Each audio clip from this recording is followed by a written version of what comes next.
Our hearts beat to the city streets.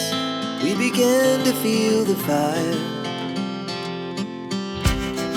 We rise like tall buildings.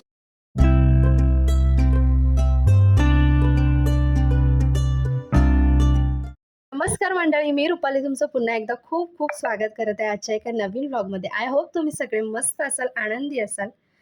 आपण फुल day homemakers असू किंवा मग working असू, घर आणि मुलं, ऑफिस या सगळ्या जबाबदाऱ्या सांभाळत असलो तरीसुद्धा आपल्याला 24 ताससुद्धा दिवसातले कमी वाटायला लागतात. त्याचं कारण असं आहे की बराचसा वेळ आपला जो आहे तो घरातल्या कामांमध्ये, मुलांना सांभाळण्यात, ऑफिसमध्ये या सगळ्या गोष्टींमध्ये जात असतो. त्यामुळे आपल्यासाठी स्वतःसाठी असा काही वेळ आपल्याला मिळत नाही आणि त्याचमुळे आपल्याला ह्या सगळ्या जबाबदाऱ्या किंवा गोष्टी सांभाळत असताना थोडीशी डिफिकल्टीसुद्धा येते आणि त्याचं मेजर कारण आहे की प्रॉपर मॅनेजमेंट नसतं.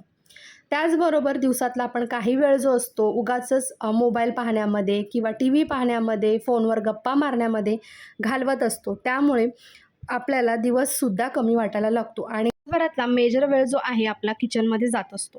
तर हा वेळ कमी करण्यासाठी काही टिप्स, ट्रिक्स किंवा स्मार्टनेस जर तुम्ही फॉलो केलात तर नक्कीच हा टाईम जो आहे तुम्ही रिड्यूस करू शकता आणि ॲटोमॅटिकली दिवसभरात बराचसा वेळसुद्धा आपल्याला मिळू शकतो.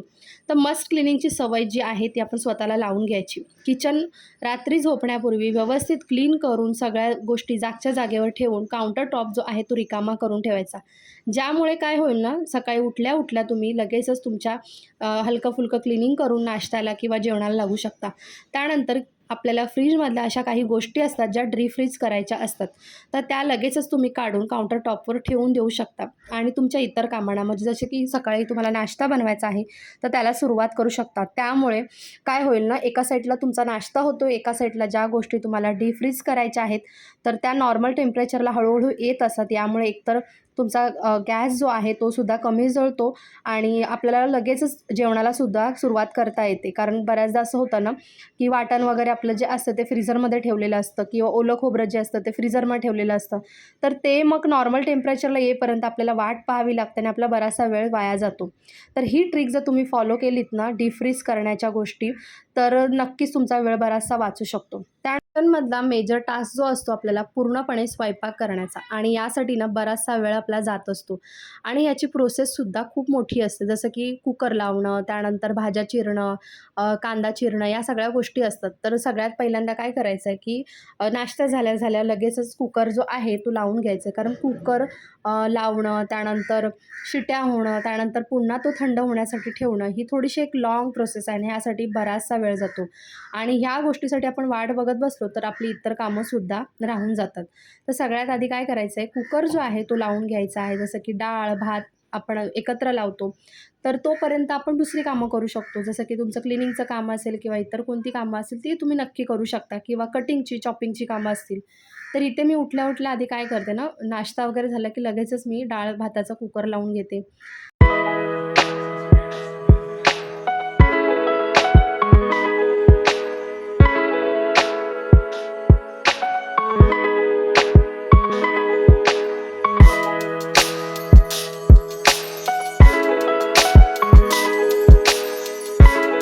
Veg clean sink. बऱ्याचदा असं काय होतं, नाश्त्याची, जेवण तयार करण्यासाठी लागणारी भांडी या सगळ्या गोष्टींना आपण सिंकमध्ये जमा करत असतो. असा विचार करतो की सगळी भांडी आपण नंतर एकत्र घासू किंवा आणि आपली सकाळची थोडीशी जास्त धावपळ असते, गडबड असते, मुलांचा टिफिन, जेवणाची तयारी किंवा आपलं ऑफिस असेल, तर या बऱ्याच गोष्टींमुळे ना, कारणांमुळे आपण भांडी जी आहे ती सिंकमध्ये जमा करत असतो आणि मग अशी वेळ येते ना की पूर्ण सिंक भरून जातो आणि आपल्याला सुद्धा नंतर ही भांडी क्लीन करायला कंटाळा येतो. तर ऑलवेज ना सिंक जे आहे ते क्लीन ठेवण्याचा प्रयत्न करायचा. भांडीसुद्धा आपल्याला लगेच सापडतात वेळच्या वेळी आणि तुम्हालाही फ्रेश वाटतं काम करताना. त्यामुळे काय होतं ना की नंतर खूप सारी भांडी घासण्यासाठी लागणारा वेळ हा आपला नक्कीच वाचतो. Use vegetable cutter. म्हणजेच काय तर आपल्याला जेव्हा एखादा कांदा किंवा टोमॅटो लागत असतो तर आपण लगेच लागल्यास चिरून घेतो आणि तो मग वापरतो स्वयंपाकात. पण जर तुम्हाला खूप सारे कांदे किंवा टोमॅटो लागणार असतील तर नक्कीच तुम्ही व्हेजिटेबल चॉपरचा यूज करू शकता. यामुळे ना आपलं काम ना सोपं होऊन जातं. कारण या सगळ्या गोष्टी चिरण्यामध्ये बराचसा वेळ जातो आणि या चॉपरमध्ये बघताच क्षणी तुमचा कांदा जो आहे तो बारीक कट होऊन जातो आणि हे काम करत असताना तुम्ही एका साईडला गॅसवरती शेगडीवरती तुम्ही कढईसुद्धा ठेवू शकता आणि एका साईडला ह्या कटरने पटापट चॉप करू शकता. यामुळे तुमचा ना बराचसा वेळ वाचतो. कारण प्रत्येक कांदा चिरण्यामध्ये सुद्धा वेळ जात असतो. हा कांदा जाडा-मोठा चिरून तुम्ही लगेच त्या कटरमध्ये टाकलात आणि अगदी 2 मिनिटात हा कांदा जो आहे तो बारीक होऊन जातो. सोप्पंसुद्धा आहे आणि वापरायलासुद्धा खूपच सोपा आहे आणि क्लिनिंगलासुद्धा सोपा आहे. त्यामुळे ना नक्की तुम्ही याचासुद्धा उपयोग करा. तर तुम्ही बघू शकता किती छान प्रकारे कांदा जो आहे तो बारीक झालेला आहे. जरी मी सुरीने हा कांदा कापायला गेले असेल तरी तो इतका बारीक झाला नसता आणि मला इथे भाजी करण्यासाठी जे आहे तो कांदा बारीक हवा होता. त्यामुळे मी पटकन इथे चिरून घेतलेला आहे. त्याचबरोबर टोमॅटो तर फक्त एकच पाहिजे होता. पण आता कटर आहे तर मी तो टोमॅटोसुद्धा कट करून घेतलेला आहे आणि तोसुद्धा चॉप केलेला आहे याच्यामध्ये कटरमध्ये. मस्तपैकी छान असा बारीक होऊन जातो. Our hearts beat to the city streets. We began to feel the fire. बघू शकता अगदी सहजरित्या मी एका साईडला डाळ आणि एका साईडला भाजीसुद्धा बनवून घेतलेली आहे. त्यानंतरचं ना एक मेजर टास्क असतो आपल्या किचनमधला स्वयंपाकातला तो म्हणजे चपात्या करणं आणि यासाठी जर चाळलेलं पीठ नसेल ना तर पीठ चाळण्यामध्ये सुद्धा आपला बराचसा वेळ जात असतो. त्याचबरोबर काउंटर टॉपला पीठ चाळत असताना बरंचसं पीठ जे आहे ते सुद्धा खाली सांडत असतं आणि यामुळे ना क्लिनिंग करण्यासाठी सुद्धा वेळ जात असतो. तर नेहमी काय करणार गिरणीवरनं जेव्हा पण तुम्ही पीठ दळून आणता ते लगेचच क्लीन करून म्हणजेच की चाळून लगेच डब्यात भरून ठेवा पूर्णपणे. जसं की तुम्ही 5 किलो आणत असाल 10 किलो तर वेळ काढून ना हे नक्कीच करून घ्या. ज्यामुळे ना तुमचा बराचसा वेळसुद्धा वाचेल आणि जेव्हासुद्धा तुम्हाला चपात्या करायच्या असतील तर पटकन हे पीठ तुम्हाला अवेलेबल राहील. तर हे पीठ मी काल गिरणीवरनं आणलेलं होतं. तर मी आज चाळून घेतलं सकाळी. रात्री काही चाळणं शक्य नव्हतं कारण थोडं लेट आणलं होतं आणि चाळून घेतलं आणि लगेच आता चपात्यासुद्धा करायला घेतलेलं. आत्ता मला नेक्स्ट टाईम जेव्हा चपात्या करायच्या असतील तर हा मी डब्बा फक्त काढून असं पटकन पीठ घेऊन चपात्यांचं पीठ जे आहे ते मळून घेऊ शकते आणि माझा बराचसा वेळ मी वाचवू शकते. त्यामुळे नक्कीच प्रिपरेशन आधी करून ठेवा या सगळ्या गोष्टींची, ज्यामुळे आपला बराचसा वेळसुद्धा वाचतो. त्यानंतरची महत्त्वाची टिप आहे की या सगळ्या किचनच्या तुम्ही ॲक्टिव्हिटी म्हणजे मेजर जे टास्क आहेत ते करत असताना तुम्ही एका साईडला तुमचं वॉशिंग मशीनसुद्धा लावू शकता. आमचं किचन लहान आहे त्यामुळे मूवेबल नसल्यामुळे सगळ्या गोष्टी मशीन जे आहे ते मी स्वयंपाक केल्यानंतर लावत असते. परंतु जर तुमचं किचन मोठं असेल तर तुम्ही नक्कीच हा टास्क करू शकता. म्हणजे मल्टीटास्किंग तुम्ही नक्कीच करू शकता. त्यानंतरची मेजर टिप जी आहे की आपल्या स्वयंपाक करत असताना बऱ्याचशा गोष्टी लक्षात येतात की त्या संपलेल्या आहेत किंवा गरज असताना आपल्याला त्या गोष्टी अवेलेबल नाही आहेत. तर अशा गोष्टी ना तुम्ही आधी फिल करून ठेवत चला. जसं की तुम्हाला चहा करण्यासाठी चहा पावडर लागणार आहे, साखर लागणार आहे आणि ती जर तुम्ही रात्री फिल करून ठेवली नाहीत किंवा दिवसभरात फिल करून ठेवली नाहीत तर जेव्हा तुम्ही चहा करायला घ्याल तेव्हा ना ही गोष्ट फिल करताना तुम्हाला खूप जास्त कंटाळा येईल, वेळ जाईल. तर जेव्हा पण मोकळा वेळ असतो ना दिवसभरातला आपला कधीही तर थोडासा अर्धा तास त्याच्यासाठी काढायचा या सगळ्या गोष्टींसाठी वेळोवेळी आणि या सगळ्या गोष्टी फील करायच्या. तुम्ही पाहू शकाल जर ही सवय स्वतःला लावून घेतलीत ना तर तुम्हाला अर्ध्या तासाची सुद्धा गरज लागणार नाही. कारण ही एकदा सवय लागली ना की दिवसातला तुम्हाला 2-3 मिनटं 5 मिनटंसुद्धा 2 डबे फिल करण्यासाठी पुरेसा होतो. कारण तुम्ही जर ही सवय लावून घेतली तर तुमचे डबे ॲटोमॅटिकली सगळे फिल होत राहतील आणि तुमचा बराचसा वेळसुद्धा वाचू शकतो.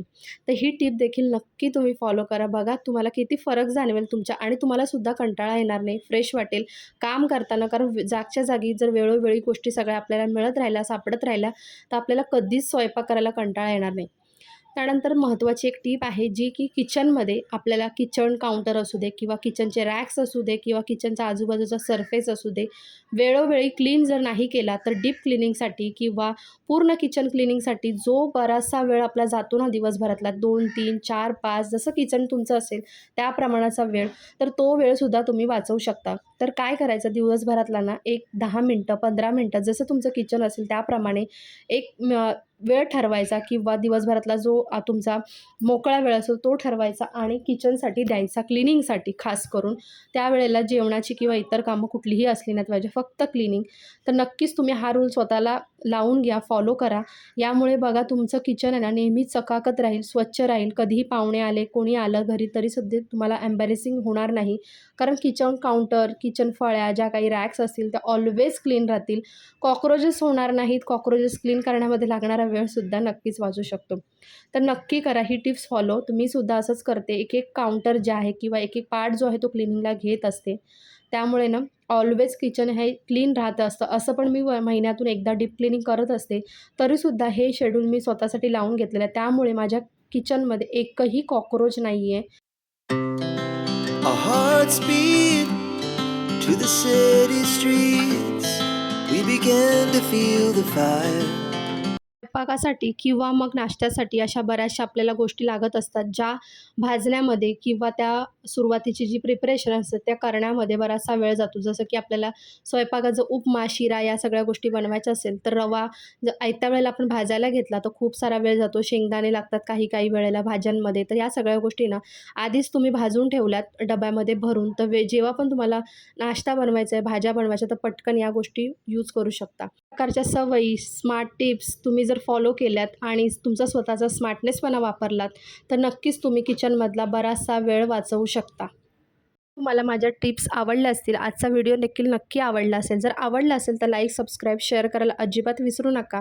पुन्हा एक छानशा व्हिडिओसहित तुमच्यासमोर हजर राहते.